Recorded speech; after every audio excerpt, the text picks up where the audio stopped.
मेरी पत्नी को दे देते, किसी और कार्यकर्ता को दे देते। वो 24 लोग मेहनत कर रहे हैं। बार बार कह रहा हूं कि शाखाओं पे अगर फूल सुहाने नहीं आते तो भंवरे भी खुशबू चुराने नहीं। ये 24 लोग जो टिकट मांग रहे थे, क्योंकि ये सीट जो उत्तराखंड की 2009 में सबसे निचले पायदान पर थी, सबसे निचले पायदान पर सबसे कम वोट मिले थे। आज ये नहीं, क्यों जाओ हम लेकर आए हैं इसको। हमने मेहनत के अपने खून पसीने से हमने सींचा है इसको।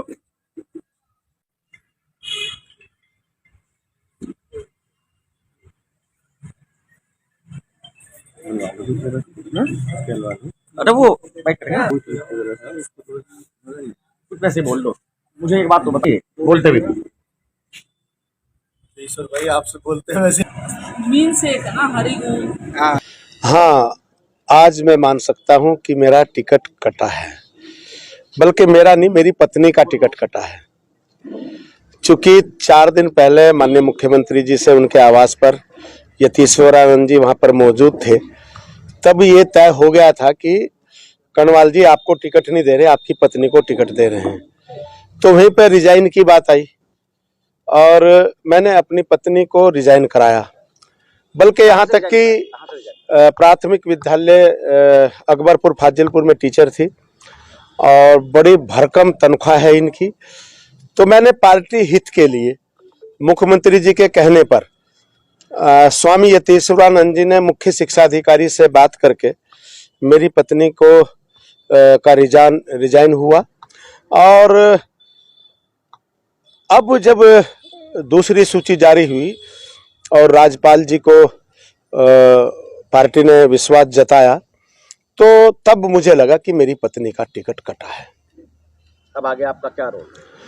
देखिए, एक खुशी की बात यह है कि विधानसभा झबरेड़ा में उत्तराखंड के अंदर सर्वाधिक लोग लगभग 24 लोग, 2 दर्जन लोग टिकट मांग रहे थे और पार्टी ने मेरी पत्नी को उन सब में बेहतर समझा, मुझसे भी बेहतर समझा और बेहतर समझ करके मैंने अपनी पत्नी से रिजाइन कराया।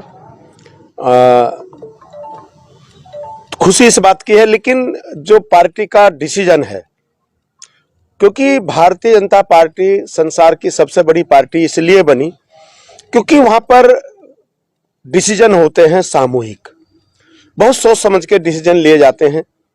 इस बात का दुख जरूर है कि मेरी पत्नी को रिजाइन के लिए कहा गया। स्वामी जी ने मुख्य शिक्षा अधिकारी को फोन करके रिजाइन स्वीकृत करने के लिए उन्होंने निर्देश दिए। लेकिन ये दुख है, लेकिन मेरी पार्टी का जो निर्णय है मुझे लग रहा है कि वो उचित होगा। हाँ, जिस तरह से वो अब जो वहां पे भाजपा के जो भारतीय जनता पार्टी संसार की सबसे बड़ी पार्टी इसलिए बनी है कि उसमें अनुशासन है।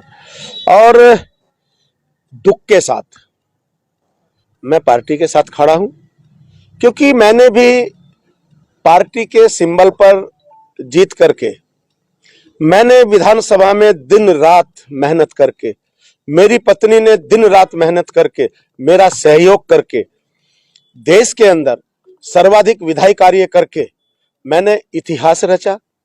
डेवलपमेंट उत्तराखंड के अंदर सभी विधायकों में सर्वाधिक डेवलपमेंट करके अपनी विधानसभा का सर्वांगीण विकास मैंने किया। मैंने क्या इस विकास का लाभ जो फिलहाल कैंडिडेट है वहां से उनको मिले? राज्यपाल जी 2 बार चुनाव हारे, एक बार हरिदास जी से हारे, एक बार मुझसे हारे।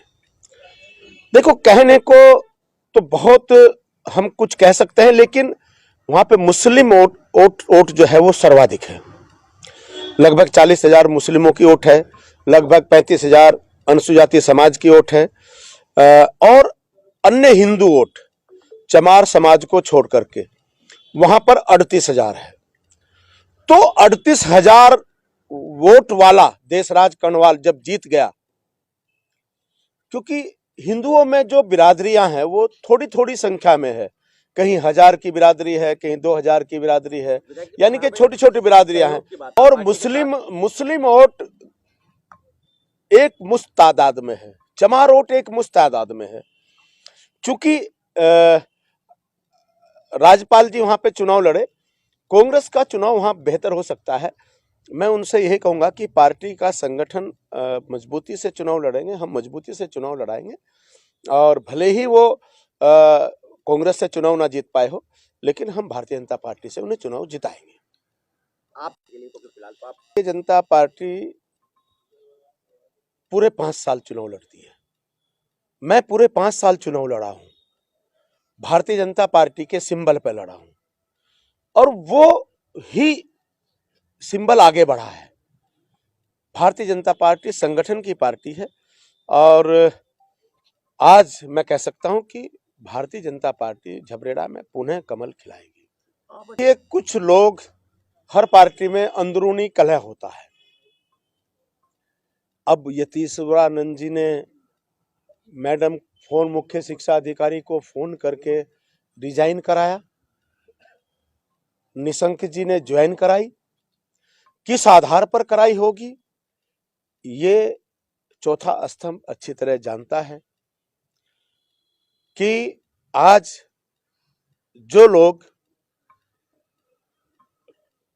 माननीय हमारे जो आज प्रत्याशी हैं उन्हें लेकर के आए, वो किस बेस पर उन्हें लेकर के आए। मुझे अच्छा लगता कि देश में मेरे से ज्यादा विधायी कार्य कराने वाले को वो लेकर के ज्वाइन कराते। मुझे अच्छा लगता प्रदेश के अंदर सर्वाधिक कार्य करने वाले किसी विधायक को, किसी व्यक्ति को वो झबरेड़ा से चुनाव लड़ाते, निशंक जी, यतीश्वरानंद जी, वो ऐसा करते तो मुझे और अच्छा लगता। इस बात का दुख है मुझे, लेकिन अगर ज्यादा दुख है तो मेरी पत्नी का है, रिजाइन ना कराते। कहीं ना कहीं नेताओं ने विरोध नहीं किया, वो कुछ लोगों को भ्रमित करके यहां से लेकर गए थे और जानबूझ करके उन्होंने ही विरोध कराया। मैं विरोध क्यों कराऊंगा? मैं दिल्ली था, मेरी पत्नी धामी जी के यहाँ, कहां के रहने वाले हैं, खटीमा में थी। कल सुबह पूरी रात मुख्यमंत्री जी के घर के सामने खड़ी रही। मैं दिल्ली में था।